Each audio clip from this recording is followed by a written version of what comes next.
नमस्कार, मी Rajratna Jondhale. Top news मराठीच्या 9च्या बातम्यांमध्ये आपलं स्वागत. 24 तास नाही तर फक्त एका तासात आपण देशभरातील दिवसभराच्या महत्त्वाच्या राजकीय, सामाजिक, क्राइम आणि मनोरंजनासह इतर घडामोडींचा वेगवान आढावा घेणार आहोत. Manikchand Oxyrich, proudly Indian. किती हल्ले झाले तरी निर्भय बनो सभा थांबणार नसून पुण्यातील हल्ल्यानंतर कायदेतज्ञ असीम सरोदे, सामाजिक कार्यकर्ते विश्वंभर चौधरी आणि काँग्रेस नेते विश्वजित कदम यांच्याशी टॉप न्यूज मराठीने विशेष संवाद साधला आहे. काल पुण्यात निर्भय बनोच्या सभेदरम्यान भाजपाच्या कार्यकर्त्यांनी ज्येष्ठ पत्रकार निखिल वागळे यांच्या गाडीवर हल्ला केला, ज्या गाडीमध्ये असीम सरोदे आणि विश्वंभर चौधरी सरही होते. आणि या दोघांनाही भेटण्यासाठी आज काँग्रेसचे युवा नेते, माजी राज्यमंत्री विश्वजित कदम सर आलेले आहेत. सर, तुम्ही विश्वंभर चौधरी सर आणि असीम सरोदे सरांची भेट घेतली कालच्या प्रकारानंतर, काय मागणी कराल? मुळात म्हणजे कालच्या घटनेमध्ये आदरणीय निखिल वागळे सर असतील, आदरणीय विश्वंभर चौधरीजी असतील, आदरणीय असीम सरोदेजी असतील, ज्या पद्धतीने त्यांच्यावर भ्याड हल्ला केला, त्यांच्यात दुखापत झाली असं मला कानावर आलं. आणि तातडीने ह्या महाराष्ट्राचा नागरिक, काँग्रेस पक्षाचा कार्यकर्ता म्हणून त्यांची भेट घेणं, विचारपूस करणं हे आमची नैतिक जबाबदारी, कर्तव्य आहे. आणि त्या हेतूने मी इथं आलेलो आहे. आणि मुळात ही घटना ज्या पद्धतीने घडली, म्हणजे महाराष्ट्राचे कायदा व्यवस्था आज कुठे गेलेली आहे हे दिसून येतं. काही दिवसांपूर्वीच सत्ताधारी पक्षाच्या एका आमदारांनी पोलीस स्टेशनच्या आत त्यांच्याच सत्तेतल्या एका मित्रपक्षाच्या कार्यकर्त्यावर गोळीबार केली होती. काल ज्या पद्धतीने म्हणजे लोकशाही टिकवण्याकरता आज ही सगळी मंडळी काम करत आहेत. स्वातंत्र्य हे प्रत्येकाला आहे आपल्या भावना व्यक्त करण्यासंदर्भात. काल अशाच प्रकारचा कार्यक्रम होता, तरीसुद्धा एक दहशत निर्माण करायची, लोकांना दडपणाखाली ठेवायच्या, अशा पद्धतीचं काल ह्या ठिकाणी कृत्य झालेलं आहे. त्याचा तीव्र निषेध करतो. आणि येणाऱ्या अधिवेशनात आम्ही सगळे पक्षातील मंडळी निश्चितपणे हा विषय आम्ही अधिवेशनात लावून धरू. असीम सर, जेव्हा भाजपच्या प्रदेश प्रवक्त्यांना याबाबत विचारलं आम्ही टॉप न्यूजच्या माध्यमातून, तेव्हा त्यांनी असं सांगितलं की आमचा विरोध असीम सरोदेंना नव्हता, आमचा विरोध विश्वंभर चौधरींना नव्हता किंवा निर्भय बनोला नव्हता, तर केवळ निखिल वागळेंना होता. आणि आमच्या कार्यकर्त्यांनी निखिल वागळेंनी जी ट्विट केलं त्या क्रियेला दिलेली प्रतिक्रिया होती. नाही, असं क्रिया प्रतिक्रियांचं काही लोकशाहीमध्ये स्थान नसते. त्यामुळे प्रत्येकाला अभिव्यक्ती स्वातंत्र्य असते आणि ते पूर्णपणे वापरायला दिलं पाहिजे. वापरण्याचा हक्क प्रत्येकाला असतो. जर काही बेकायदेशीर कोणी बोललं असेल, चुकीचं बोललं असेल, त्याच्याबद्दल न्यायालयीन प्रक्रिया करता येऊ शकते.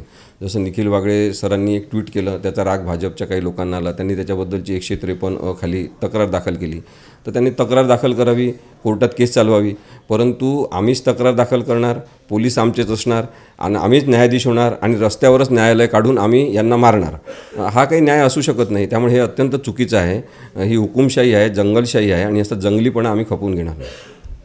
भाजपच्या पदाधिकाऱ्यांवरही गुन्हा दाखल झाला आहे, त्याबरोबर आयोजक म्हणून निखिल वागळे सरांवरही गुन्हा दाखल झाला आहे. ते हास्यास्पद आहे. अशा प्रकारचा काही निर्णय पोलिसांनी घेतला असेल तर. वागळे आयोजक नव्हते, ते पाहुणे कलाकार होते. आयोजक वेगळे, सगळ्या पुरोगामी संघटना आयोजक होत्या. वागळे सर आयोजक नव्हते, ते वक्ते होते. आणि त्यांनी काय त्याच्यात बोललं तर त्याच्यात आधीच कसा गुन्हा दाखल होऊ शकतो वक्ते म्हणून निर्णय. म्हणजे मला असं वाटतं की पोलिसांनी या खेळात जाऊ नये, नाहीतर उच्च न्यायालय त्यांची इज्जत काढेल. पुणे पोलिसांची जी उरली सुरली ती पोलिसांनी वाचवावी असं माझं मत आहे. उद्या 11 तारखेला सोलापुरात निर्भय बनोची सभा होती आहे. यानंतरची महाराष्ट्रातल्या निर्भय बनोची वाटचाल कशी असणार? आमच्या वाटचालीत काहीही खंड पडलेला नाही. आम्ही 11 तारखेला उद्या सोलापूरला सभा घेऊ. त्यानंतर आमची गडचिरोलीची सभा आहे 23 तारखेला, ती पण होईल. आमच्या सगळ्या सभा जशा पूर्व चालू आहेत तसंच चालू आहे आणि त्या तशाच चालू राहणार. आमच्या संरक्षणाची जिम्मेदारी ही तिथल्या स्थानिक पोलिसांची आहे. जर आम्ही काही स्वतःहून संरक्षण कधी मागत नाही आणि मागणारही नाही, परंतु कार्यक्रमाच्या स्थळी जर काही झालं तर ती जिम्मेदारी पोलिसांची आहे. कॅमेरा पर्सन मंगेश पवार यांच्यासह संकेत देशपांडे, टॉप न्यूज मराठी, पुणे. पुण्यात ज्येष्ठ पत्रकार निखिल वागळे यांच्या गाडीवर कसा आणि कुठं हल्ला झाला या घटनेचा संपूर्ण थरार चालक वैभव कोठुळे यांनी टॉप न्यूज मराठीशी बोलताना सांगितलंय. नमस्कार, मी राजरत्न जोंधळे. टॉप न्यूज मराठीमध्ये आपलं स्वागत. निर्भय बनोच्या सभेसाठी जात असताना ज्येष्ठ पत्रकार निखिल वागळे यांच्यावर प्रभात रोड ते दांडेकर पुलाजवळील सानेगुरुजी सभागृहापर्यंत 5 ठिकाणी हल्ला करण्यात आला. पण या गाडीमध्ये ज्यांनी या गाडीचं सारस्थ्य केलं ते आपल्यासोबत आहेत वैभवजी. वैभव, तुमचं टॉप न्यूज मराठीमध्ये खूप स्वागत. सर्वात आधी सांगा, तुम्ही कुठून निघाला? सर्वात आधी आम्ही 6:45 वाजता ॲडव्होकेट असीमजी सरोदे यांच्या घरापासून निघालो. तिथून आम्ही निघालो असता आमच्यासोबत आमची अजून एक गाडी होती आणि आमच्यासोबत एक पोलीस व्हॅन, म्हणजे पोलिसांची गाडी नाही म्हणता येणार, एक प्रायव्हेट गाडी होती, त्यात काही साध्या वेशातले पोलीस होते क्राईम ब्रांचचे, ते आमच्या मागं होते. आम्ही आसिम सरांच्या घरापासून निघाल्यानंतर आम्ही प्रभात रोडवरती आलो. प्रभात रोडच्या गल्ली नंबर 4 तिथं आले असताना काही लोकांनी आमचा पाठलाग केला आणि तिथंच आमच्या गाडीवरती हाताने फटके मारायला चालू केले, लाथा मारायला चालू केले, चालू गाडीवरून दुसऱ्या. तुम्ही निघालात कुठून? आम्ही निघालो कमला नेहरू पार्क जे आहे तिथून निघालो आम्ही. आणि किती जण होतात तुम्ही? आम्ही गाडीमध्ये 5 जण होतो. कोण कोण? मी स्वतः, माझ्या डाव्या बाजूच्या सीटवरती ॲडव्होकेट श्रेया म्हणून ज्या होत्या, ज्या ॲडव्होकेट आसिम सरांकडे प्रॅक्टिस करतात, त्या होत्या. माझ्या मागच्या सीटवरती विश्वंभर चौधरी सर होते आणि मध्ये निखिल वागळे सर बसले होते आणि माझ्या डाव्या बाजूला मागच्या सीटवरती ॲडव्होकेट आसिम सरोदे बसलेले होते. आणि तुम्ही किती वाजता निघाला होता तिथून? 6:45 वाजता निघालो असतो. 6:45 वाजता. आणि कार्यक्रम किती वाजताचा होता? 6 वाजताचा होता. ॲक्च्युली पोलिसांनी घरामध्ये डिटेन केल्यामुळं जाता येत नव्हतं आम्हाला. म्हणजे ज्यावेळी तुम्ही तिथून निघालात 7 वाजता, तेव्हा पोलिसांकडून तुम्हाला काही सूचना वगैरे मिळाल्या होत्या का? नाही, म्हणजे आम्हाला म्हणजे की तुम्ही जाऊ नका, त्यांचं असं म्हणणं होतं. पण निखिल वागळे सर जे आहेत की ते म्हणजे नाही, मी जाणारच, मला तशी परवानगी आहे आणि मी जाऊन बोलणार. त्यामुळं निखिल सर काय ऐकत नव्हते, त्यांना जायचंच होतं. मग तुम्ही ज्यावेळी 7 वाजता निघालात, तिथून निघाल्याच्या नंतर पहिला हल्ला कधी झाला आणि कुठे झाला? लगेच पुढच्या 3 मिनिटामध्ये हल्ला झाला. कारण कमला नेहरू पार्क ते प्रभात रोडला यायला काय 1-2 मिनिटाचा वेळ खूप झाला. आणि किती जण होते, काय कसं, थोडं सविस्तर सांगा. नाही, आता मी गाडी चालवत होतो, आजूबाजूने 2 व्हीलर्स येत होत्या, त्याच्यावर ट्रिपल सीट काही लोक बसलेली होती आणि ती गाडीला अशा हाताने मारत होती. आता माझं लक्ष समोर होतं, आजूबाजूने गाड्या होत्या, लक्ष होतं, पण एक्झॅक्ट किती लोक होती सांगता नाही येणार. जवळपास काय होतं त्यांच्याकडे ज्यावेळी हल्ले करत होते? नाही, ज्यावेळेस प्रभात रोडवरती हल्ला झाला गल्ली नंबर 4च्या इथे, त्यावेळेस त्यांच्या हातात असं काही दिसलं नाही, पण ते हाताने गाडीवरती जोरात फटके मारत होते. त्यानंतर तुम्ही कोणत्या मार्गे गेलात? त्यानंतर पुढं रोड, प्रभात रोड जो आहे, जो आपला कर रोडला येऊन मिळतो, खंडू योगा चौक किंवा शेलारामा चौक जो म्हणतो आपण, तिथे येतो. त्या चौकापर्यंत रस्ता मोकळाच होता, पुढं काही ट्रॅफिक नव्हतं. त्या रस्त्यानेच मी गाडी माझी पुढं आणली. शेलारामा चौकात आल्यावरती काही लोक माझ्या गाडीवरती चढली. मी जी गाडी चालवत होतो, स्विफ्ट गाडी होती, ॲडव्होकेट बाळकृष्ण निळकर त्यांची ती गाडी आहे स्विफ्ट, त्या गाडीवरती काही लोक बोनेटवरती चढली. बोनेट चढल्यानंतर जे सिव्हिल ड्रेसमध्ये जे पोलीस होते, ते पोलीस खाली उतरले आणि त्यांनी त्यांना बाजूला करायचा प्रयत्न केला. मग ते बाजूला मी गाडी थोडीशी लेफ्ट साईडनी खंडूशोभा चौकाच्या दिशेने आणली. तर गाडी लेफ्ट केल्यानंतर पुढं सिग्नल लागलेला होता. तर त्या सिग्नलला एक 50-1 लोकांचा घोळका आला. त्यांनी आमच्या गाडीवरती अंडी, शाई आणि दगड मारायला चालू केली. गाडीच्या पुढच्या काचेवरती 3 ते 4 अंडी पडली, त्यामुळं गाडीची काच पूर्णतः ब्लँक झाली, मला पुढचं काही दिसत नव्हतं. मग आमचे एक सहकारी होते रोहन पायगुडे, त्यांनी ती गाडी मला मागे घेण्यास सांगितली, कारण पुढं जाताच येत नव्हतं. मग पोलिसांनी सुद्धा त्यांना, मग त्यावेळेस काही पोलीस आले तिथं, डेक्कन पोलीस स्टेशनचे काही पोलीस आले. मग त्यांनी तिथं थोडंसं आम्हाला प्रोटेक्शन द्यायचा प्रयत्न केला, पण मी गाडी अशीच रिव्हर्स घेतली आणि रिव्हर्स घेऊन मी U-टर्न केला, शेलारामा चौकातून U-टर्न केला आणि U-टर्न करून मी थेट गारवरे कॉलेजच्या दिशेने गेलो. गारवरे कॉलेज दिशेने जात असताना पण काही लोकांनी गाडीवरचा प्रयत्न केला, पण रस्ता मोकळा होता, त्यामुळे मी गाडी वेगाने तिथून घेऊन गेलो. आणि जात असताना मी डाव्या बाजूला गारवरे कॉलेजच्या बॅक साईडला SM जोशी पूल आहे, त्या पुलावरती गाडी नेली, पण त्या ब्रिजवरती पण ट्रॅफिक होतं आणि ट्रॅफिक असल्यामुळं मग मी पुण्यातला, त्यामुळे मला सगळे रस्ते गल्लीबोळ माहिती आहे. मग मी ती गाडी वैकुंठ स्मशानभूमीचं जे बॅक गेट आहे, जे मोठ्या नदीच्या बाजूला आहे, त्या गेटमधून वैकुंठ स्मशानभूमीत गेलो. वैकुंठ स्मशानभूमीत गेल्याच्या नंतर वैकुंठ स्मशानभूमीच्या मेन गेटमधून बाहेर आलो आणि उजव्या बाजूने सेनादत्त पेठेच्या रोडने निघालो. सेनादत्त पेठेत पोहोचल्यानंतर डाव्या बाजूने मी सेनादत्त पोलीस चौकीच्या दारामध्ये आलो. तिथं राष्ट्रवादीचे शहराध्यक्ष सामान्य प्रशांतदादा जगताप त्यांच्या काही सहकाऱ्यांसोबत आमच्या संरक्षणासाठी तिथे उभे होते. साधारणतः ज्यावेळी हल्ला झाला त्यावेळेस किती लोक होते असे भाजपाचे? आकड्यामध्ये अंदाजे सांगायचं झालं तर एक 60-70 लोक असतील. आणि काय त्यांच्याकडे काय साहित्य होतं, हल्ला कशा? ज्यावेळेस दुसरा हल्ला झाला त्यावेळेस त्यांचे दगड होते, अंडी काठ्या होत्या, त्यानंतर त्यांनी शाई तर फेकलेलीच होती, असं एकंदरीत त्यांच्याकडे सामान होतं. आणि ज्यावेळी या गाडीवर हल्ला होत होता त्यावेळी मध्ये काय चर्चा चालू होती? ज्या तुमच्यासोबत निखिल वाघे सर होते, आसिम सर होते, त्या तुम्हाला काय सूचना देत होते? निखिल सर एवढं सांगायचे की तुम्ही घाबरू नका, हा माझ्यावरचा पहिला हल्ला नाही आहे, हा माझ्यावरचा आत्ताचा 8वा ते 9वा हल्ला आहे, हे काही करणार नाही, हे जे आपल्या गाडीवरती हल्ला करतात हे यांच्या नेत्याला खुश करण्यासाठी आपल्या गाडीवरती हल्ला करतात, हे काय आपला जीव घेऊ शकत नाहीत, तुम्ही घाबरू नका, काही होणार नाही. आणि ते मला एकच सांगायचे की बाबा तुला रस्ता माहिती आहे ना सगळा? मी त्यांना म्हणायचो हो मला रस्ता माहिती आहे. ते मला फक्त एवढंच विनंती करत होते की तुम्हाला काही कर पण मला तिथपर्यंत पोहोचव. बरं, नंतर पुढचा घटनाक्रम कसा घडला? मग आम्ही ज्यावेळेस सेनादत्त पोलीस चौकीच्या सिग्नलवरून मी राईट मारला शास्त्री रोडला दांडेकर ब्रिजकडे जाण्यासाठी, त्यावेळेस भाजपची काही मंडळी रस्त्यावरती झोपलेली होती. तर राष्ट्रवादीच्या कार्यकर्त्यांनी प्रशांतदादा जगतापांच्या कार्यकर्त्यांनी त्या कार्यकर्त्यांना रोडच्या बाजूला केलं आणि मग ती गाडी पुढे गेली आणि स्वतः प्रशांतदादा जगताप हे माझ्या गाडीच्या पुढं टू व्हीलरवरती पुढं चालत होते आणि मी त्यांना फॉलो करत होतो. मग असंच आम्ही दांडेकर ब्रिजपर्यंत गेलो. दांडेकर ब्रिज सिग्नल लागलेला होता, पूर्ण ट्रॅफिक जाम होतं, त्यामुळे माझी गाडी थांबली आणि थांबलेल्या गाडीवरती मग त्यांनी चारी बाजूने हल्ला केला आणि त्या हल्ल्यामध्ये मग गाडीची मागची काच फुटली. त्या मागच्या काच फुटल्यानंतर ॲडव्होकेट असीम सरांना दुखापत झाली डोक्यात, त्यांना डोक्यात लागली, काच लागली, रक्त आलं. मग पुढची काच फोडण्यात आली. पुढची काच फुटत नव्हती सहजासहजी दगड मारून, पण त्यांनी एक लोखंडाचा बॉल असतो, तर लोखंडाच्या बॉलने ती काच फोडली आणि मग गाडीवरती मोठा असा पेवर ब्लॉक मारला. तो मारल्यानंतर गाडीची पूर्ण ग्लास ब्लँक झाली, मला काही दिसत नव्हतं. पण प्रशांतदादा जगतापांची जी गाडी होती त्याला मी फक्त त्या लाईटला फक्त मी फॉलो करत गेलो, त्यांच्या मागं गेलो. त्यामुळे आणि आमचे काही पदाधिकारी होते ज्यांनी गाडीला घेरलेलं होतं राष्ट्रवादीच्या पदाधिकाऱ्यांनी, त्यांनी मग तो रस्ता सिग्नल मला क्रॉस करून दिला आणि नंतर मग मी त्यांना सरळ डाव्या बाजूने जाऊन साने गुरुजी सभागृहापर्यंत पोहोचवलं. या कार्यक्रमामध्ये घेऊयात एक छोटासा break. Come on guys, hurry up. अरे सुन ना, एक ब्रेक ले लेते हैं. Guys, I'm telling you, तुम लोगों को सही से ट्रैकिंग नहीं आता. But that's okay, you can learn. रोज का ढक्कन देना. ये रेड वाला है, सही वाला देना. अबे ढक्कन, पहले तो सही पानी पीना.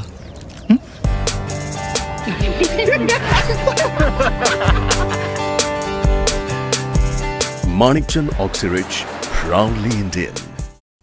ब्रेक नंतर आपल्या सर्वांचं पुन्हा एकदा स्वागत. मला सांगा, हा सगळा घटनाक्रम घडत होता त्यावेळी नेमकी तुम्ही ज्यावेळी त्यांना तिथं पोहोचवलं त्यावेळेस त्या तुमच्या भावना काय होत्या? म्हणजे मला एक असं वाटत होतं की आता आपला मृत्यू निश्चित आहे. जर एखाद्या लोखंडी धातूनी किंवा लोखंडी एका हत्याराने आपल्या जर गाडीची काच फोडत आहेत तर हे जर आपल्याला लागलं आतमध्ये येऊन तर आपला मृत्यू निश्चित होणार. कारण माझ्या बाजूला ज्या लेडीज बसल्या होत्या त्या ऑलरेडी घाबरलेल्या होत्या, कारण सर्वात जास्त हल्ला त्यांच्या बाजूने झालेला होता. त्या घाबरलेल्या होत्या. मी त्यांना धीर, तू घाबरू नकोस, मी काही होणार नाही, मी तुला तिथपर्यंत पोहोचवतो, मला हे सगळं माहिती आहे, मला हा रस्ता माहिती आहे, मी तुला तिथपर्यंत काही करून पोहोचवतो, आपल्यामध्ये कोणी येणार नाही. मी त्यांना धीर देत होतो की तू घाबरू नकोस. जे माझ्या शेजारी बसले होते आणि निखिल सर वगैरे ते पण होते की घाबरू नका, काही होणार नाही आपल्याला, आपण तिथपर्यंत पोहोचू.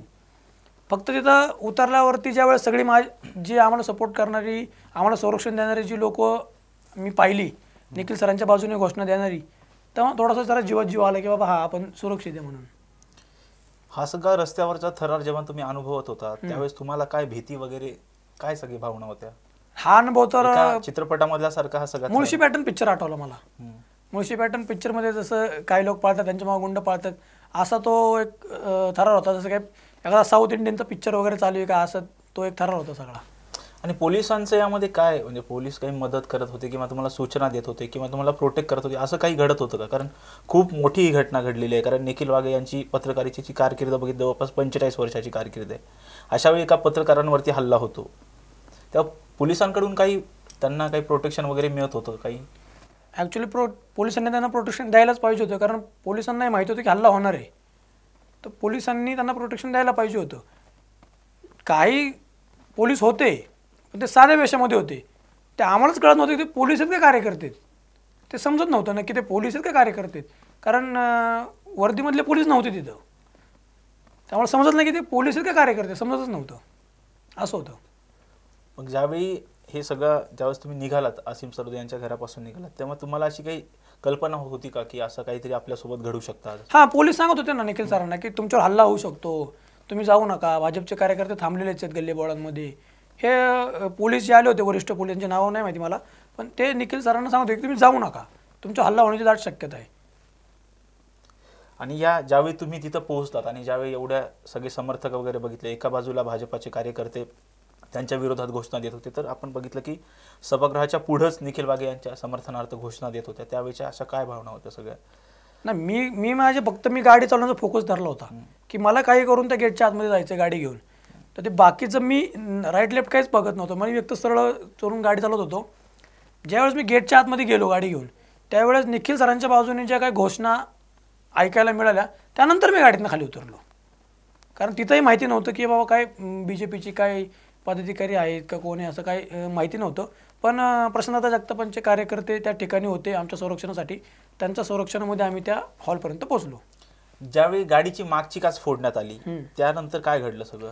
ज्यावेळेस गाडीची मागची काच फोडण्यात आली तर मागून एक दगड आला आणि तो दगड डायरेक्ट डॅशबोर्डपर्यंत आला गाडीच्या, जिथं टेप वगैरे असतो आपला त्या तिथपर्यंत आला. म्हणजे निखिल सरांना आम्ही असं खाली वाकून बसवलं होतं की काही लागू नये म्हणून, कारण काच फुटली होती. आणि तो दगड नाही लागला म्हणून एक कोणीतरी मागून एक काठी असते अशी बांबूसारखी, ती मागून अशी घातली आणि ते असं मारत होते, लोटल्यासारखं मारत होते निखिल सरांना. पण ते आम्ही काही तो डाव सक्सेस नाही होऊन दिला. मी गाडी चालवलं तरबेज असल्यामुळे मी गाडी काढून गेलो. याच्या साधारणतः या घटनेमध्ये कोणी जखमी वगैरे झाले का? हां, आसिम सरांना लागलं. ॲडव्होकेट आसिम सरोदे आहेत, त्यांच्या डोक्यामध्ये इजा झाली आणि आमच्या अंगामध्ये पूर्ण काचा गेल्या होत्या. लागलं काय म्हणजे लागलं काय असं नाही, पण धक्काबुक्की भरपूर झाली. सभागृहात पोहोचल्याच्या नंतर तुम्हाला काय जरा जीवाला आपण वाचलोय असं जाणवलं, फील आलं जरा. शाबासकी वगैरे कोणी काय? हां, निखिल सरांनी माझं कौतुक केलं, विश्वंभर सरांनी केलं, आसिम सरांनी केलं. म्हणजे जेवढे स्टेजवरचे मान्यवर होते, जे गाडीमध्ये होते की त्यांना माहिती मी गाडी चालवतोय, अशा लोकांनी माझं कौतुक केलं की अहो तुझ्यामुळं, निखिल सर म्हणले की आज मी वैभवमुळं वाचलो. आणि ह्या सगळ्या घटनेच्या नंतर जी गाडीचं आपण बघितलं तर गाडीचं काहीच शिल्लक राहिल्याचं आपल्याला दिसत नाही. काय नुकसान किती? गाडीच्या टोटली सगळ्या काचा फुटलेल्या आहेत. गाडीचा पुढचा बंपर तुटलेला आहे, गाडीचे आरशे बाजूचे तुटलेले आहेत, मागचे हेडलाईट तुटलेले आहेत. त्यानंतर गाडीचे व्हील प्लेट्स नव्हत्या रात्री मी जेव्हा गाडी पाहिली त्यावेळेस. गाडीचं बोनेट चेंबलेलं आहे, गाडीचा वरचा जो टोप आहे तो चेंबलेला आहे. गाडीचा टेप फुटलेला आहे माझ्या आतल्या गाडीचा, कारण तो मागणं दगड आला तो टेपवरती लागला होता, तो टेप फुटलेला आहे. ही गाडी चालवताना हे सगळं जेव्हा घडत होतं त्यावेळेस तुम्हाला ही समज सूचकता आपण कुठून घेतली पाहिजे, कसं हे केलं पाहिजे, या सगळ्या गोष्टी कशा सुचल्या सगळ्या? मी पण पुण्याचा नागरिक आहे, माझं लहानपण पुण्यात गेलं आणि जे हल्ले करतायत ते पण पुण्यातलेच आहेत. ज्यामुळे ते काय करणार आहेत हे मला माहिती होतं आणि मला जायचं कसं हे पण माहिती होतं. मग त्यांना मी चकवा देऊन बरोबर निघालो सरळ, पण अचानक मी रिवर्स घेतला आणि युटर्न घेऊन लगेचच मग मी कर्वे रोडनी गरावरे कॉलेजच्या बॅकसाईडनी वैकुंठ स्मशानभूमीत पोचलो. खूप खूप धन्यवाद वैभवजी, तुम्ही आम्हाला वेळ दिलात. टॉप न्यूज मराठीमध्ये या विशेष कार्यक्रमात इथंच थांबण्याची वेळ झाली. पाहत राहा टॉप न्यूज मराठी, आपला महाराष्ट्र आपली बातमी. ज्येष्ठ पत्रकार निखिल वाघे यांच्या गाडीवर हल्ला ही कार्यकर्त्यांची प्रतिक्रिया असल्याचं मत भाजपा प्रदेश प्रवक्ते संदीप खर्डेकर यांनी टॉप न्यूज मराठीशी बोलताना व्यक्त केले. पुण्यात काल निर्भय बनोची सभा पार पडली आणि ही निर्भय बनोची सभा पार पडत असताना मुख्य वक्ते जे होते निखिल वागळे त्यांच्या गाडीवर हल्ला जो आहे तो करण्यात आला होता. या सगळ्या घटनेवर बोलण्यासाठी आपल्यासोबत भारतीय जनता पक्षाचे प्रदेश प्रवक्ते संदीप खर्डेकर सर आहेत. सर, तुमचं स्वागत आहे टॉप न्यूज मराठीमध्ये. काल जो निखिल वागळेंच्या गाडीवर हल्ला झाला त्याबद्दलची पहिली प्रतिक्रिया. कुठलाही सुजाण नागरिक हा हिंसेचं समर्थन करणार नाही, पण ही क्रियेला प्रतिक्रिया होती हे सोयीस्करपणे बाजूला सारलं जातं आहे आणि लोकांच्या समोर एकच बाजू ही प्रकर्षाने मांडली जाते आहे, ज्याच्यामध्ये सातत्याने असं दाखवलं जातं आहे की या मुलांनी त्यांना रोखायचा प्रयत्न केला किंवा ज्या मुलांनी गाडीवर शाई टाकली, जे काही त्यांनी कृत्य केलं तेवढंच लोकांपुढे येतं आहे. पण या मुलांना इन्स्टिगेट करण्याचं जे काम केलं, त्यांची माथी भडकवण्याचं काम केलं, हे जाणीवपूर्वक केलं गेलं असं माझं मत आहे. हे खूप मोठ्या प्रमाणावरती सोची समजी साजिश आहे की ज्यामध्ये तरुणांना भडकवायचं, त्यांच्या श्रद्धास्थानांबद्दल काहीतरी असं वक्तव्य करायचं की त्यांच्या भावना दुखतील आणि मग त्यांनी प्रतिक्रिया दिली की त्याच्यावरनं राजकीय पोळी भाजायची, स्टंट करायचा, प्रसिद्धी मिळवायची, अशा पद्धतीची एक मोठी रचना, ज्याला आपण व्यूहरचना म्हणूयात, ती काही मंडळींनी केली आहे. मी असं म्हणेन की एखाद्या गल्लीतल्या कार्यकर्त्याने भक्तुले म्हणणं किंवा कोणाला तरी दुखावणं, 40 पैसे आले म्हणणं हे वेगळं, आणि निखिल वागळे, विश्वंभर चौधरी किंवा आपले तिसरे काय त्यांचं नाव असीम सरोदे यांच्यासारख्या सुजाण नागरिकांनी अशा खालच्या लेवलला जाऊन बोलणं हे योग्य आहे का? आणि त्याच्याही पुढे जाऊन ज्या वेळेला दडपशाहीचा विचार केला जातो, सातत्याने कोणीतरी दडपशाही करते अशा प्रकारची एक भूमिका मांडली जाते. मला एका प्रश्नाचं उत्तर द्या. आपण राज्याला देवेंद्र फडणवीसांसारखे सुसंस्कृत, सभ्य असे उपमुख्यमंत्री आणि गृहमंत्री लाभलेत. तुमच्या गृहमंत्र्यांचं कर्तृत्व काय होतं? ज्या विचारांचं तुम्ही समर्थन करता त्याचे गृहमंत्री हे 100 कोटी महिना कलेक्शनसाठी जेलमध्ये होते. तुमचे गृहमंत्री ज्या वेळेला होते त्यावेळेला केतकी चितळेसारख्या एका मुलीनं टीका केली तर तिला 10 पोलीस स्टेशन फिरवले, महिनाभर तिला जेलमध्ये ठेवलं. तेव्हा तुम्हाला हे सगळं सुचलं नाही का? तुमचे जितेंद्र आव्हाड ज्या वेळेला एखाद्या माणसाच्या टीका सहन न होऊन त्याला मंत्र्याच्या बंगल्यावर आणून मारहाण करतात, तेव्हा तुमचं अभिव्यक्ती स्वातंत्र्याच्या गप्पा कुठे गेल्या होत्या? त्याच्या पुढे जाऊन कंगना राणावतसारखी एखादी कलावंत जेव्हा तिचे विचार व्यक्त करते आणि तुम्ही तिच्या घरावरती हातोडा चालवता, JCB नेता, तेव्हा कुठे गेला होता तुझा धर्म? आज ज्या पद्धतीनं तुम्ही भारतीय जनता पक्षावर किंवा महायुतीच्या कार्यकर्त्यांवर तुटून पडत आहात, हे सगळं तुमच्या कारकिर्दीमध्ये तुम्ही केलं तेव्हा ती दडपशाही नव्हती, तेव्हा तो व्यक्ती स्वातंत्र्यावर, अभिव्यक्ती स्वातंत्र्यावर हल्ला नव्हता. अरे नारायण राणेंसारख्या राज्याच्या मुख्यमंत्री राहिलेल्या, केंद्रीय मंत्री असलेल्या ज्येष्ठ नेत्याला जेवणाच्या ताटावरनं उठवता, तेव्हा तुमची सहनशक्ती कुठं गेली होती? हे सगळं एक अत्यंत व्यवस्थितपणे प्लॅन करून हिंदुत्ववादी संस्थांना बदनाम करणं आणि त्याचबरोबर काहीतरी करून प्रसिद्धीच्या झोतात राहण्याचा प्रयत्न आहे. आणि त्यामुळे माझं असं मत आहे की पोलिसांनी याच्यात खोलवर जावं, या सगळ्या प्रकरणाच्या बाबतीमध्ये खोलवर चौकशी करावी आणि त्याच्यातून हे जे निर्भय बनोच्या सभा चालल्या आहेत याच्या मुळाशी काय ते शोधावं. ज्या ट्विटवर आपला आक्षेप होता, म्हणजे भाजपाचा आक्षेप होता, त्या ट्विटच्या अनुषंगाने गुन्हा दाखल झालेला आहे. मग कार्यकर्त्यांनी कायदा हातात घेणं कितपत योग्य आहे? नाही, कार्यकर्त्यांनी कायदा हातात घेतला नव्हता. कार्यकर्त्यांचं म्हणणं एकमेव होतं जे मी जाणून घेतलं, कारण मी काल काही अन्य कार्यक्रमांमुळे त्या ठिकाणी हे सगळ्या घटनाक्रमाच्या वेळेला उपस्थित नव्हतो. मी तिथं भेट दिली आणि माझ्या कामांना मी पुढे गेलो होतो. पण कार्यकर्त्यांची भावना अशी होती की निखिल वागळेला रोखायला पाहिजे. जर निखिल वागळ्यांच्या विरुद्ध गुन्हा दाखल झालेला आहे तर त्यांना पोलिसांनी अटक केली पाहिजे. निर्भय बनो सभेला आमचा विरोध नव्हता. विश्वंभर चौधरी, असीम सरोदे किंवा इतर कोणीही त्यांची मतं मांडावीत याला आमचा विरोध नव्हता. पण ज्या पद्धतीनं निखिल वागळे वक्तव्य करतायत ते वक्तव्य चुकीचं होतं आणि त्याचा निषेध करण्यासाठी कार्यकर्ते जमले होते. एकंदरीत जर आपण पाहिलं तर निर्भय बनो या सभेला आमचा विरोध नव्हता, हीच स्पष्ट भूमिका जी आहे ती भाजपाचे प्रदेश प्रवक्ते संदीप खर्डेकर यांनी टॉप न्यूज मराठीच्या माध्यमातून मांडली. आणि हेच गोष्ट भाजपाचे कार्यकर्तेही वारंवार सांगतात की आमचा निर्भय बनोला विरोध नव्हता, तर आमचा केवळ निखिल वागळे यांना विरोध होता. आणि जी काल घडली ती क्रियेला दिलेली प्रतिक्रिया होती, असंच भाजपाचे कार्यकर्ते आपल्याला सांगताना पाहायला मिळतात. मंगेश पवार यांच्यासह संकेत देशपांडे, टॉप न्यूज मराठी, पुणे. बुलेटिनमध्ये घेऊयात एक छोटासा break. Come on guys, hurry up. अरे सुन ना, एक ब्रेक ले लेते हैं. Guys, I am telling you, तुम लोगों को सही से ट्रैकिंग नहीं आता, but that's okay, you can learn. रोज का ढक्कन देना. ये रेड वाला है, सही वाला देना. अबे ढक्कन, पहले तो सही पानी पीना.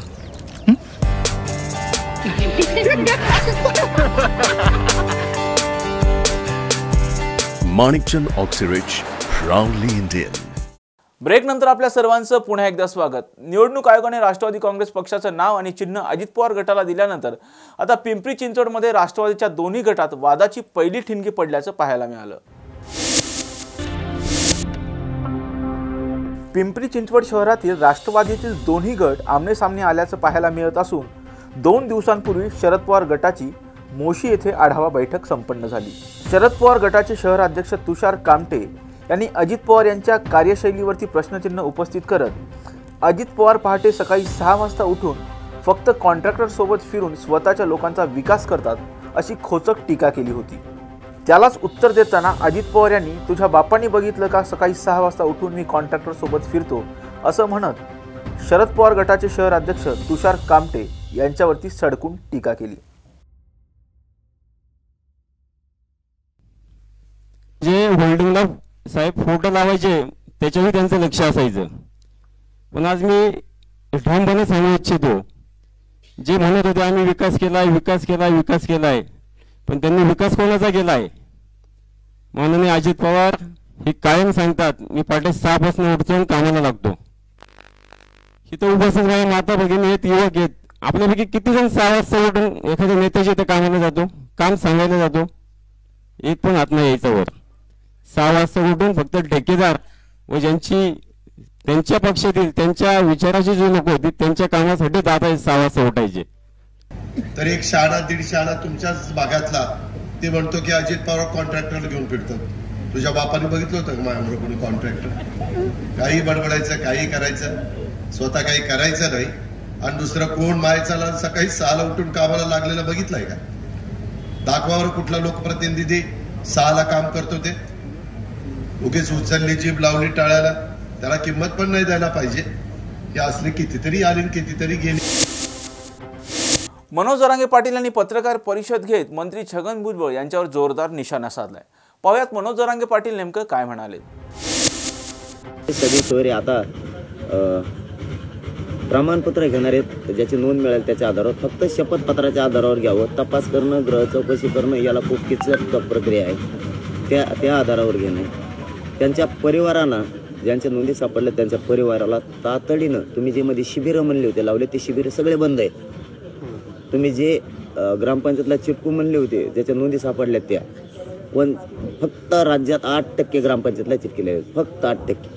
92% ग्रामपंचायतला माहीतच नाही की नोंद सापडली कुठं. हे झाले आपले 3 मुद्दे. आपला अंतरवालीसह राज्यातले सगळे गुन्हे मागं घेण्याचं इथं त्या आलेल्या 7चे 7 मंत्र्यांना उपोषण सोडताना शब्द दिलेला आहे आणि त्यांच्यावर विश्वास ठेवून आपल्या मीडिया त्यावेळी साक्षीला आहे बांधव सगळे की त्यांनी तो शब्द दिला होता. त्याची प्रक्रिया आणखी सुरू झालेली नाही.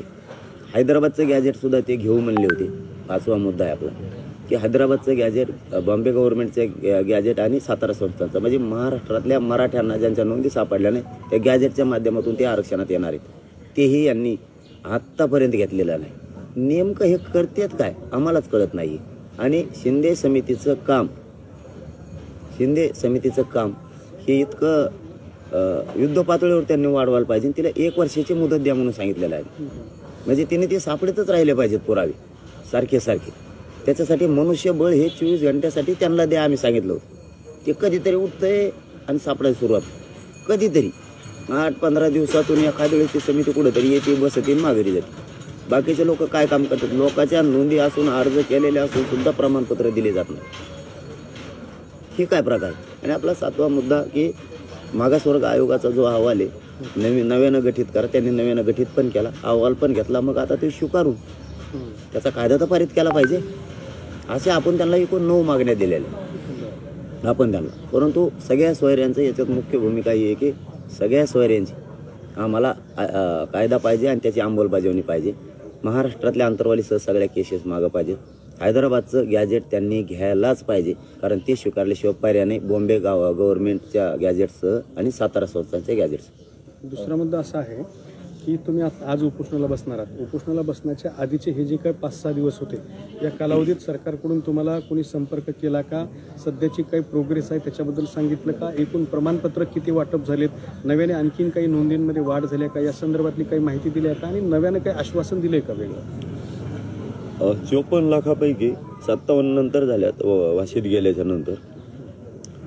54 लाखात त्यांनी एकूण 40 लाख प्रमाणपत्र वितरित केलेत असं स्पष्ट त्यांनी शासन निर्णयावरती लिहून दिलं.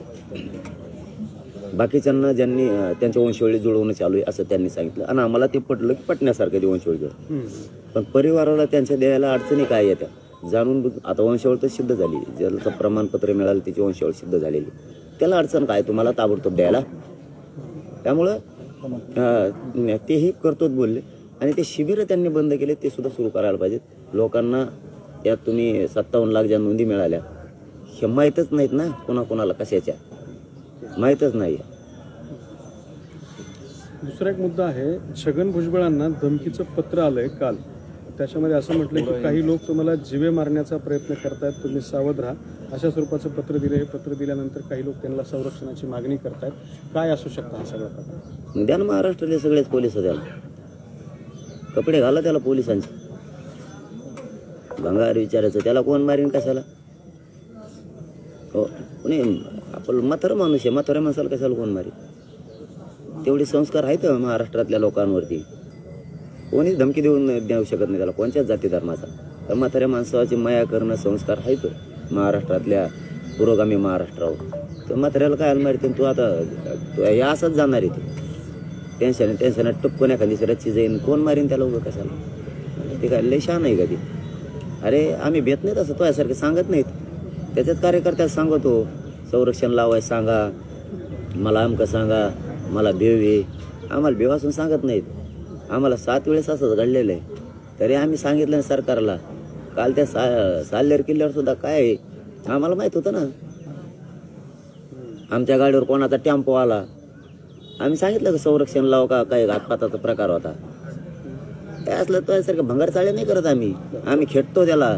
तो काय प्रकार घडला होता, काय घडला होता माहित नाही. आम्ही वर गेलो अगोदर, आता नव्हतं सांगायचं पण ते तिकडून त्यांनी काढलं त्याचं काढलं मला जमत नाही. मग आम्ही सगळे वर गेलो होतो त्या किल्ल्यावर. जाताना काहीच नव्हतं. सगळ्या गाड्या पायथ्याला लावाव्या लागल्या. वरी जात नाहीत गाड्या 1.5 किलोमीटरवर. पायथ्याला गाड्या लावलेल्या होत्या आणि वर जाताना तर काहीच नाही. मधून कुठून तरी रस्ता होता वाटतं बहुतेक. म्हणजे एक जास्तीत जास्त 50 मीटरच्या अंदाजाचा धरायचा मध्ये असा रस्ता. एक पिकअप सारखं मला पुढे गेल्यावर कळालो. मला तिथं कळायला पाहिजे होतं ते. तरी माझ्या लक्षात आलं तर पोलिस दर्शन करताना गडबड का करायला लागले. पाटील चला आता भरपूर वेळ झाला. माझा तवाच क्लिक झालं कारण माझी बुद्धी माझ्या तोंडानं मी म्हणत नाही पण लय शार्प. माझ्या तवाच लक्षात आलं खाली काहीतरी आहे ग्राउंडवर गाड्याकडे.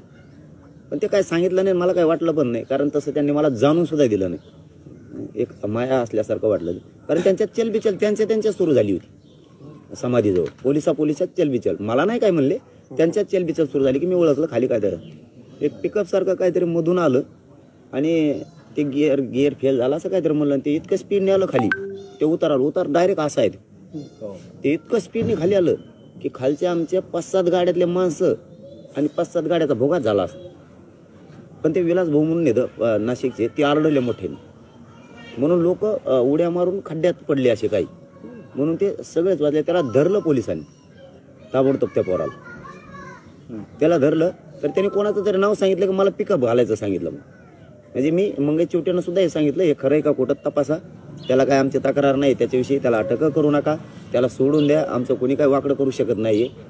परंतु त्याची खरं काय ती चौकशी करा. त्याने कोणाचं नाव सांगितलंय मला मुद्दाम त्या गाड्याच्या अंगावर घालायला लावलं असं कोणी सांगितलं असं तो म्हणलाय जुनं अशी शक्यता बघा तुम्ही ते चौकशी करू. असू शकतो त्याचं काय सांगता येते. पण तो यासारखे नाही आम्ही खेटायला लय निभार येतो. आम्ही डायरेक्ट अंगावर जातो. तो मी सांगतो की हा घातपात किंवा हल्ल्याचा प्रकार वाटतोय का असू शकतो. तुम्हाला काय मग ते आलो कुठून त्या किल्ल्यावर आलो कुठून आम्हाला जाताना तर कधी दिसलं नाही वरी. आणि हे बी खालचे सांगतो वर चढत घेऊन गेलं नाही म्हणजे याचा अर्थ आधीच ठेवलेलं होतं ते तिथं. दिला गिअर फेल झाला म्हणून खाली सोडून त्याला काय गिअर टाकायची गरज नाही. इतका डायरेक्ट उतार येतो. माणसा सुद्धा चालताना दोघात देत तिघाला उतारताना मागं ओढून धरायला लागतं. आम्ही असं सांगत नाही बसत. हिंगोलीच्या सभेत काय झालं होतं आम्ही सांगत नाही बसलो. म्हणजे याचा अर्थ तुम्हाला सुद्धा धोका आहे. हे धोका नाही मी मारायला भेट नाही त्यासारखं का असं पोळका मी क्षेत्रीय मराठीत आम्ही मारायला भेट नसतो. ते पोलिसाचं संरक्षण सुद्धा तुम्ही नाकारलेलं आहे का असं तुम्हाला वाटतं. अरे 3-4 महिन्यापूर्वीचं गरज असताना आता काय ती काय गोळ्या लावल्यासारख्या लावल्यात.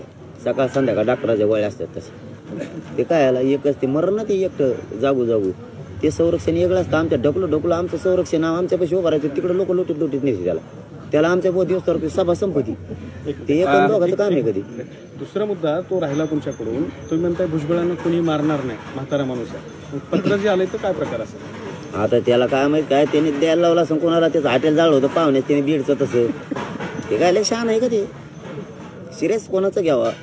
जो प्रामाणिक आहे दूरदृष्टी ठेवून विचार करणारा मंत्री आहे कायद्याची चौकट मानणार आहे जाती तेढ निर्माण करणारा नाही जनतेला मायबाप मानणार आहे त्याचं कुठंतरी ग्राह्य धर. हे काय भाव चाललेलं सगळ्या दुनियाचं याचं काय खरं याला काय त्याला सुचत नाही. रातचे जे स्वप्न पडत असेल ना त्याला ते सकाळी बोलून दाखवते भेकड सगळ्या दुनियाचं. त्याच्यामध्ये असा मजकूर लिहिलेला आहे त्यांना जे पत्र आलंय साहेब तुम्हाला उडवण्याची 5 लोकांनी सुपारी घेतली आहे. ते गंगापूर दिंडोरी येथे एका हॉटेलमध्ये थांबले आहेत.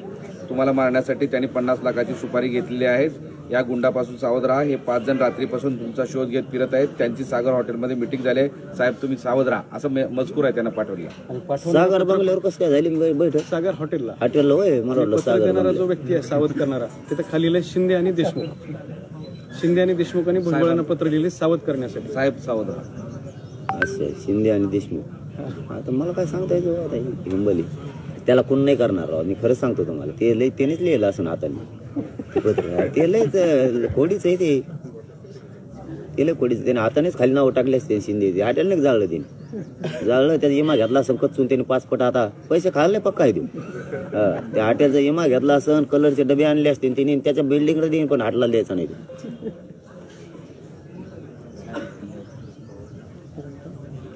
तुम्ही हिंगोलीच्या सभेचा उल्लेख केला होता. हिंगोलीच्या सभेत काय झालं होतं थोडक्यात थोडं तसं प्रकारे जाऊ द्या. म्हणजे खरं सांगतो मी, त्याच्यापेक्षा ते अमरावती सुद्धा झालेलं आहे. आमचेच पोरं खेळले तिथं. तिथले पोलिसांना माहिती आहे काय, आम्हाला काहीच वाटत नाही त्याचं. आम्ही आमच्या व्यासपीठासमोर आमचे पोरं डायरेक्ट उभा केले. मनसे अध्यक्ष राज ठाकरे यांनी बाबरी मशिदीची वीट भारत इतिहास संशोधन मंडळाला भेट दिली असून त्यानंतर त्यांचं भाषण पार पडलं. पाहुयात मनसे अध्यक्ष राज ठाकरे नेमकं काय म्हणाले. भारतीय इतिहास संशोधक मंडळ इथे येण्याचं मला ही माझी पहिलीच वेळ. गेली अनेक वर्ष आज जाऊ, उद्या जाऊ, यावेळेला जाऊ, परत जाऊ, पुढच्या वेळेला नक्की जाऊ, हे होत होत होत यावेळेला कारणच तसं ठरलं की मला यावंच लागलं. आज हे संपूर्ण मंडळ आणि ह्या सगळ्या हा जो ठेवा आहे हा मला असं वाटतं प्रत्येक भारतीयांनी तो नजरेखालून घातला पाहिजे. आपला इतिहास काय, आत्ता पांडुरंगराव मला जो काही इतिहास सगळे सांगत होते, इतक्या हजारो वर्षाचा इतिहास आपल्याकडे असताना, खास करून महाराष्ट्रामध्ये असताना, म्हणजे खरं म्हणायला गेलं तर महाराष्ट्राकडे इतिहास आहे, बाकीच्यांकडे फक्त भूगोल आहे. पण हा इतिहास आपण कशी वाटचाल करत आलो, आपण जर इतिहासाकडे दुर्लक्ष केलं तर भविष्यात त्याचं काय होतं. मी एकदा बाबासाहेब पुरंदरेंकडे मी बसलो असताना बाबासाहेबांनी मला फार छान सांगितलं होतं की मी इतिहास का वाचावा, तर वर्तमानात कसं जगावं आणि भविष्यात कसं जगावं हे इतिहास तुम्हाला समजून सांगत असतो. त्याच्यात केलेल्या चुका ह्या परत करू नयेत, त्याच्यात उभे केलेले आदर्श हे पुढे न्यावेत. आणि या गोष्टींसाठी म्हणून इतिहास आपण, मला असं वाटतं, वाचला पाहिजे. प्रत्येकाने वाचला पाहिजे. खास करून आपल्या महाराष्ट्राचा इतिहास तर नक्कीच वाचला पाहिजे. आज ही सगळी संस्था सगळी पाहत असताना आम्ही सगळ्या संस्थेच्या लोकांना, माझे मित्र प्रदीप रावत, सर्व त्यांचे सहकारी, कुलकर्णी मॅडम आणि इतर सगळेच जण, हे सगळं पाहत असताना मला काहीतरी माझ्याकडनं काहीतरी करावं असं वाटतंय. आणि म्हणून मी महाराष्ट्र नवनिर्माण सेना या पक्षातर्फे, माझ्या सर्व सहकाऱ्यांतर्फे मी अजून जास्ती करणारच आहे.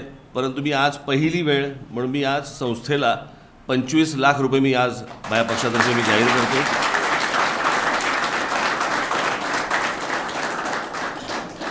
कारण हे वाढलं पाहिजे, हे मोठं झालं पाहिजे, हे वृद्धिंगत झालं पाहिजे, हे लोकांपर्यंत पोहोचलं पाहिजे, भविष्यातल्या येणाऱ्या पिढ्यांपर्यंत हे पोहोचलं पाहिजे. हा काय साधासुद्धा इतिहास नाही आहे. हा नुसतं आपलं छत्रपती शिवाजी महाराज की जय म्हटलं की आम्हाला इतिहास कळला असा तो इतिहास नाही आहे. त्या बाबासाहेबांचं एक व्याख्यान मी ऐकलं होतं, त्याच्यामध्ये फार सुंदर त्यांनी सांगितलं होतं. त्यांच्या एका मित्राला त्यांनी विचारलं की ते, त्यांचे मित्र परदेशी राहायचे, तर त्यांनी असं विचारलं, अरे तुम्हाला इंग्लंडला वगैरे कुठे वगैरे असं तिकडचे जे काही महापुरुष, तिकडचे लढवई जे कोणी होऊन गेले तिकडचे, यांचे काही पुतळे बितळे तुम्हाला काही दिसतात का तिकडे. ते एका माणसाने सांगितलं, मी लक्ष नाही होतं मी काही लक्ष दिलं नाही. दुसऱ्याने सांगितलं की नाही म्हणे, आमच्याकडे तसे काही तिथे परदेशामध्ये तशा प्रकारचे पुतळे वगैरे नाही आहेत, विन्स्टन चर्चिलचे असतील किंवा अजून कोणाचे. त्या माणसाने सांगितलेलं वाक्य फार महत्त्वाचं होतं की विन्स्टन चर्चिल असो किंवा तिकडचे महापुरुष इतर जे कोणी असोत, ते म्हणत आम्हाला पुतळे उभे करायची गरज नाही, कारण प्रत्येक ब्रिटिश रक्तात ते महापुरुष सामावलेले आहेत. त्याच्यामुळे त्यांचा वेगळा जय जयकार करावा असं काही वाटत नाही आम्हाला. आमच्या अजून रक्तामध्ये शिरायचं आहे, इतिहास शिरायचा आहे, हे महापुरुष शिरायचे आहेत, आम्हाला माहिती नाही आहे. आम्ही आमच्याकडच्या महापुरुषांना जातीत पाहतो. आणि जातीतनं आम्ही इतिहास वाचायला सुरुवात करतो, हे आजचा सध्याचं महाराष्ट्राचं राजकारण आहे. असो, त्याच्यावरती मी बाहेर बोलीन, संस्थेत नको. पण मला खरंच आज बलकवडेजी, मला खरंच आनंद झाला या सगळ्या गोष्टी पाहून. हे सगळं विलक्षण आहे, अद्भुत आहे.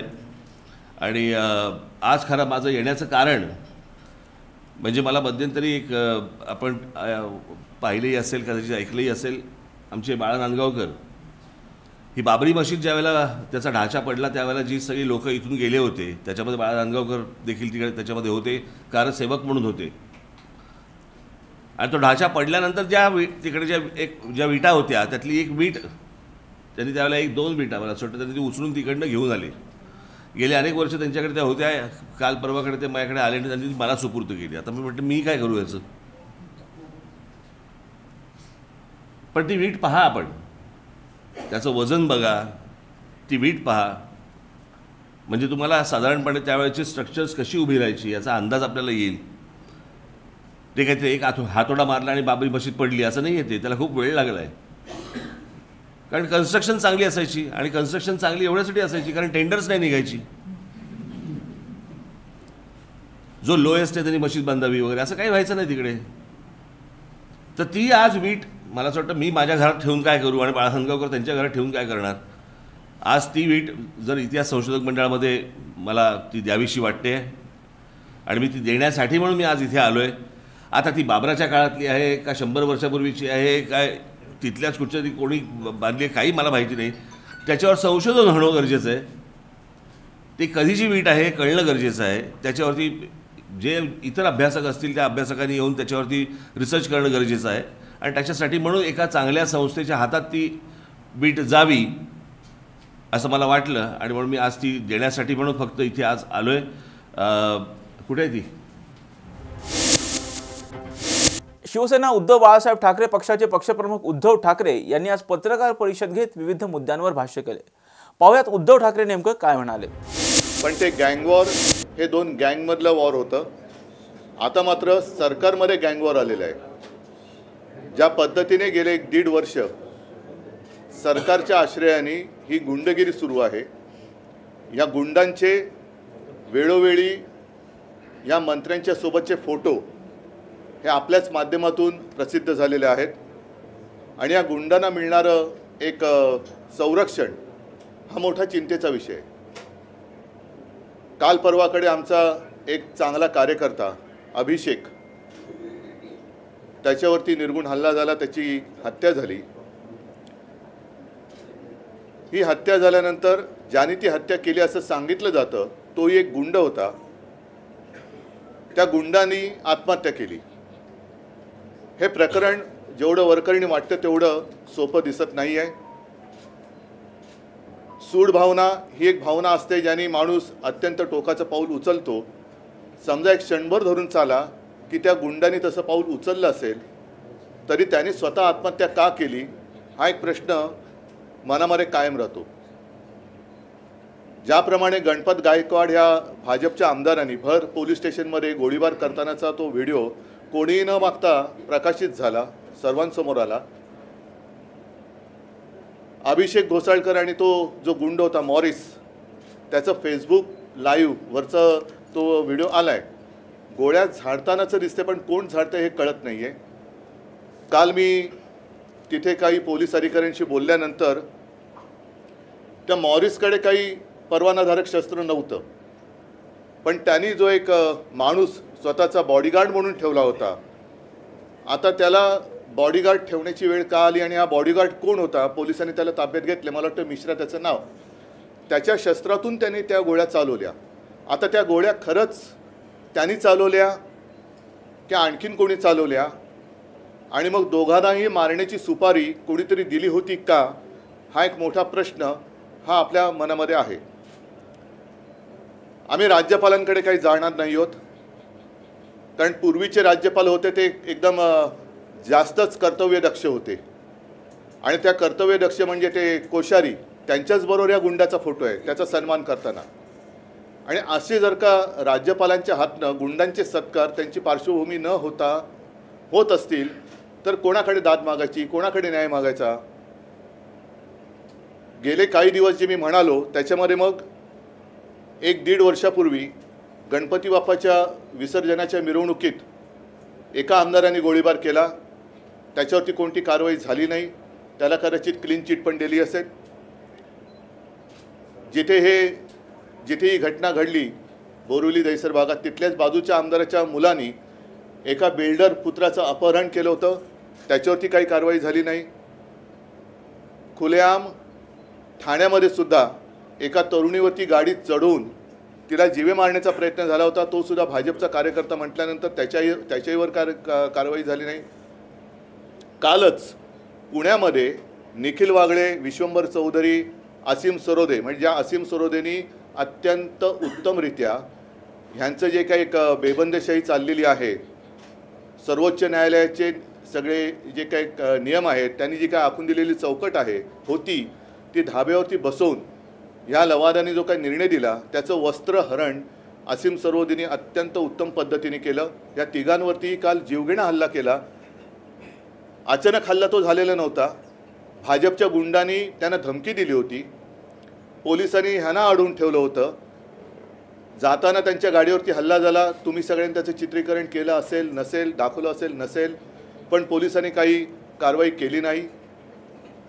कालच आपल्या पोलीस महासंचालिका ज्या आहेत रश्मी शुक्लाजी, त्यांनी एक पत्र लिहिलेलं आहे जनतेला उद्देशून. मला नाही आठवत असं पत्र गेल्या काही वर्षांमध्ये अथवा गेल्या संपूर्ण कालखंडामध्ये महाराष्ट्राच्या पोलीस प्रमुखांनी जनतेला उद्देशून दिलं असेल. त्याच्यामध्ये मला असं वाटतं की एक थोडी तरी माणुसकी, जिवंतपणा ह्या शुक्लाबाईंकडे आहे. म्हणूनच त्यांना ते कळले की आता पोलिसांवरती जनतेचा विश्वास राहिलेला नाही. ज्या पद्धतीने काल देवेंद्र फडणवीस बोलले, मी त्यांना कलंक बोललो, फडतूस बोललो, आता माझ्याकडे शब्द नाही आहे. म्हणजे फडतूस कलंक हे फारच सौम्य शब्द झाले, पण निर्घुण आणि असं वाटायला लागले की यांची मानसिक तपासणी करावी की काय, आपल्या राज्याला एक मनोरुग्ण गृहमंत्री लाभला आहे का, अशीच कालची त्यांची प्रतिक्रिया होती. अत्यंत संतापजनक होती. साहजिकच आहे, हे सगळे कायद्याचे धिंडोडे निघाल्यानंतर तो जो मंत्री असतो त्या मंत्र्याला जबाबदार धरलं जातं, आणि त्या मंत्र्याकडनं कारभार नीट होत नसेल तर एक मुख्यमंत्री, आता मुख्यमंत्री म्हणजे तुम्हाला कल्पना आहे ते स्वतः गुंडाला पोचतात अशीच माहिती आहे, त्यांना दूर करायला पाहिजे. पण यांच्यामध्ये कोणाकडेही एकमेकाकडे बोटं दाखवण्याची हिंमत नाही, कारण प्रत्येकजण स्वतःचं झाकून तर ठेवतातच आहेत आणि दुसरीकडे वाकून बघण्याची सुद्धा तसदी घेत नाही आहेत. पण फडणवीस जे बोलले की उद्या एखाद्या गाडीखाली कुत्रा आला, कुत्र्याचं पिल्लू, मला वाटतं त्यांनी श्वान शब्द वापरला. श्वान म्हणजे नुसता श्वान म्हणजे संस्कृत शब्द वापरला म्हणजे सुसंस्कृत होत नाही.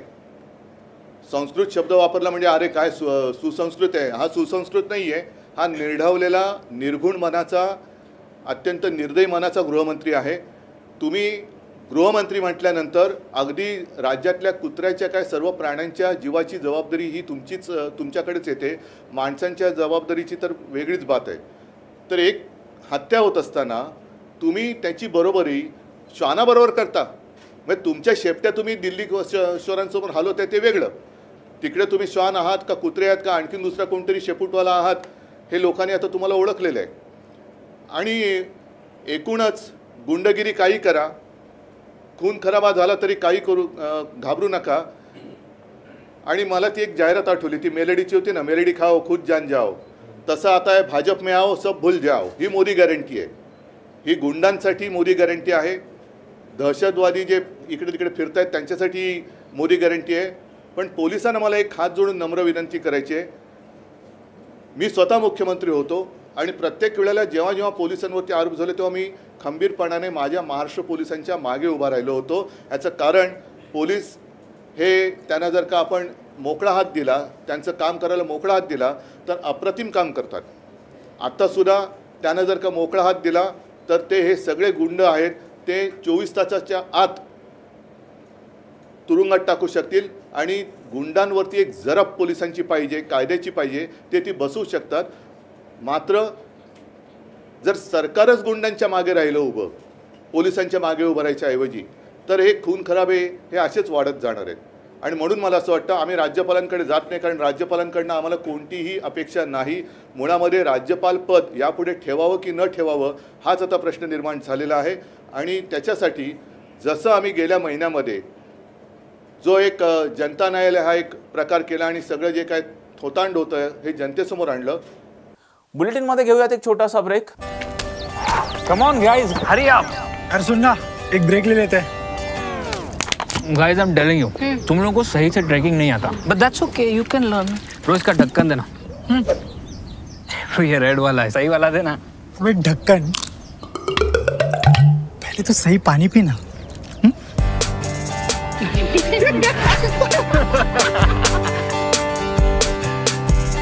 Manikchand Oxyrich, proudly Indian. Break नंतर आपल्या सर्वांचं पुन्हा एकदा स्वागत. उपमुख्यमंत्री अजित पवार यांचं भाषण आज कोल्हापुरात झालं.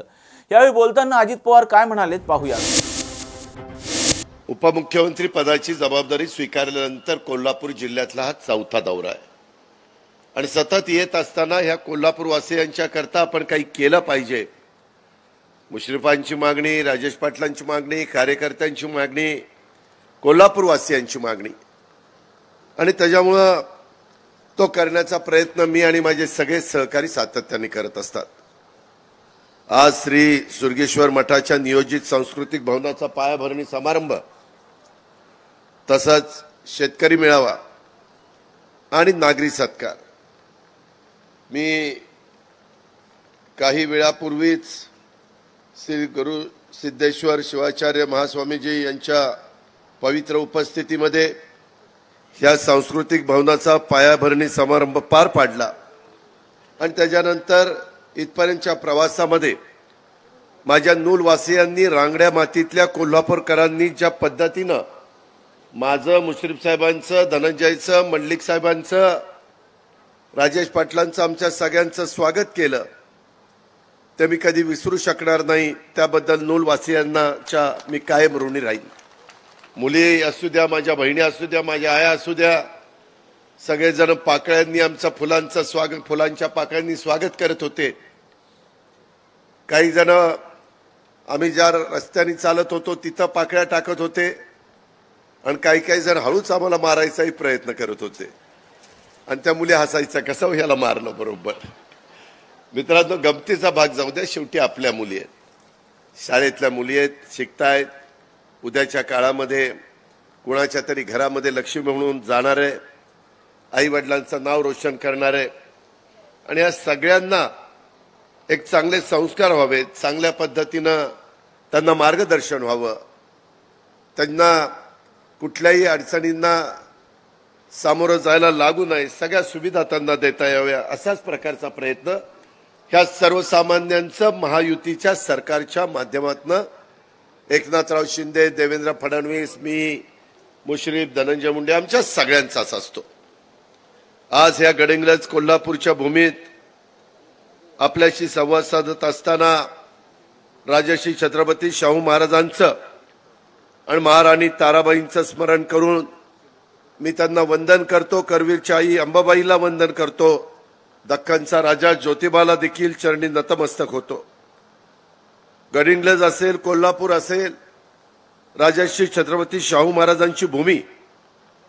राजर्षी शाहू महाराजांनी कोल्हापूरनं गेले अनेक वर्ष, अनेक शतकं सातत्याने देण्याचं काम केलं. महाराष्ट्राला दिले, ह्या सगळ्या परिसराला देण्याचं काम केलं. काय देण्याचं काम केलं? सामाजिक न्यायाचा विचार असेल, पुरोगामी चळवळीला बळ देण्याचं काम असेल, राज्यातल्या विद्यार्थींना मदत करण्याचं काम असेल, शिष्यवृत्ती देण्याचं काम असेल, कोल्हापूरनं राज्याला आणि ज्यांच्यामध्ये विद्वत्ता होती, गुणवत्ता होती, जे निश्चितपणे आर्थिक परिस्थितीमुळे पुढे जाऊ शकत नव्हते, अशाही अनेक त्या काळातल्या मुलांना, मुलींना एक चांगल्या प्रकारे पाठबळ देण्याचं काम या कोल्हापूर वासियांनी केलं. त्याची परतफेड कदापि होणं शक्य नाही. कोल्हापूरवर आणि कोल्हापूरकरांच्यावर माझं विशेष प्रेम आहे. त्याचप्रमाणे कोल्हापूरकरांनी देखील हा स्नेह, जिव्हाळा हा जपलेला आहे. आणि तो कायम जपलेला आहे.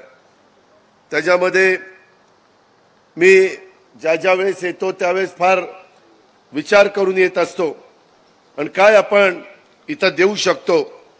आज आध्यात्मिक, शैक्षणिक, सांस्कृतिक विकासामध्ये इथल्या मठाचं भरीव अशा प्रकारचं योगदान आहे.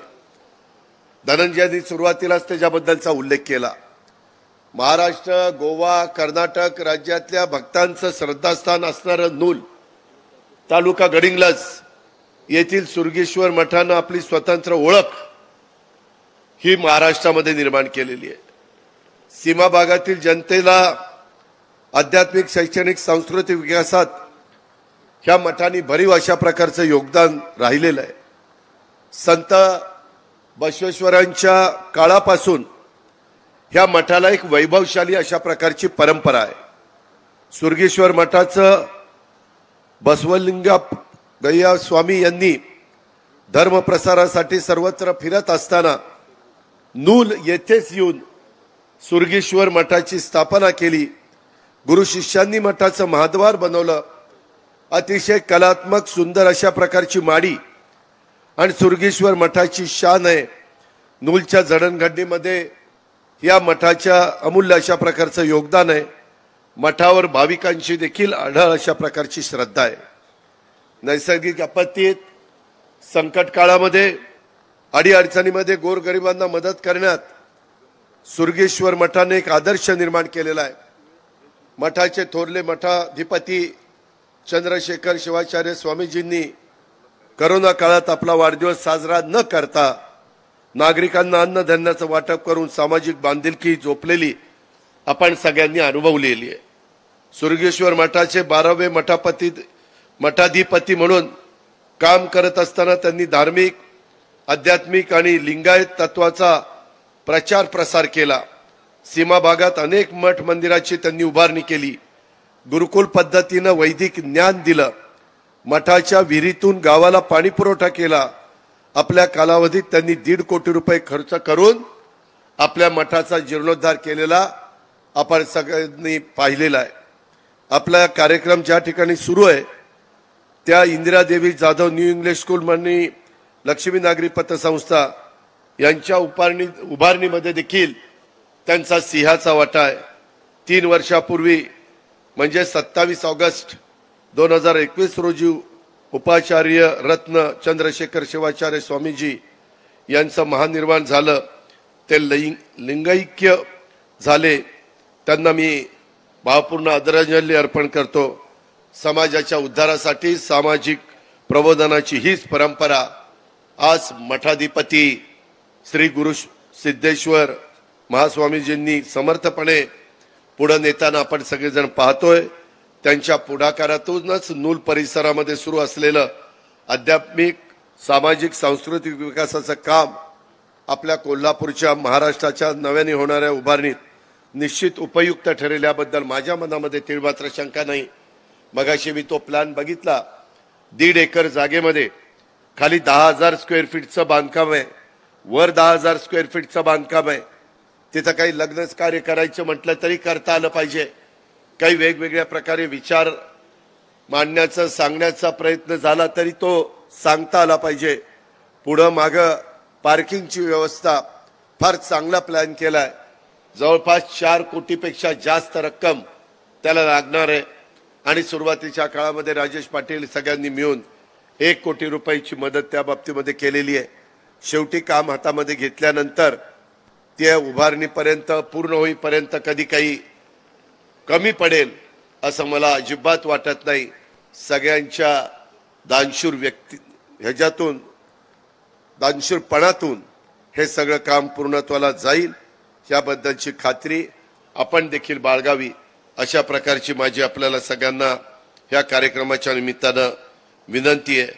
मित्रांनो, एकंदरीतच ह्याच्यातून जे काम होणार आहे ते काम आपल्या कोल्हापूरच्या सामाजिक, सांस्कृतिक, आध्यात्मिक, वैचारिक चळवळीला एक नवं व्यासपीठ आणि त्याच्यामध्ये दिशा देणारे, गती मिळणारे या सांस्कृतिक भवनाचं काम लवकर पूर्ण व्हावं यासाठी देखील आपल्या सर्वांच्या साक्षीनं मी मनापासून शुभेच्छा देतो.